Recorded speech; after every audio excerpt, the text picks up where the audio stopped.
তারেক রহমানের প্রত্যাবর্তন সামনে রেখে বিএনপিতে এখন আনন্দের জোয়ার।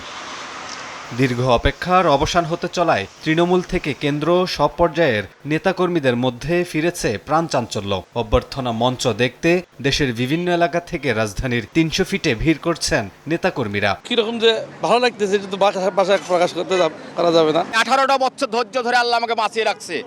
আমি তার শুধু একটু চেহারাটা দেখার জন্য আমি আছি রাজশাহী থেকে এখানে। নেতাকর্মীরা তো অনেক বেশি উৎসাহিত, উনি দেশে প্রত্যাবর্তন করবেন, আর এটা একটা ঐতিহাসিক ঘটনা আমাদের জন্য। মঞ্চের সামনে পুলিশের পাশাপাশি টহল দিতে দেখা গেছে সেনা সদস্যদের। সার্বিক নিরাপত্তা নিশ্চিত করতে কিছুক্ষণ পরপরই পরিদর্শনে আসছে তাদের বিভিন্ন টিম।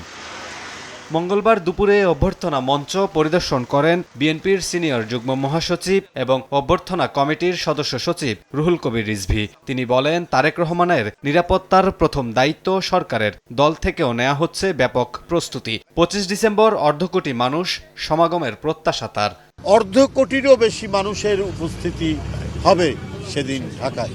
জাতীয়তাবাদী শক্তির একজন প্রতীক, উনি 17 বছর পর আসছেন। তার যে নিরাপত্তা, সেটা বিধান করার দায়িত্ব প্রথমত সরকারের, তারপর দল সে বিষয়ে পদক্ষেপ গ্রহণ করছেন, একটার পর একটা তারা সেই প্রস্তুতি নিচ্ছেন।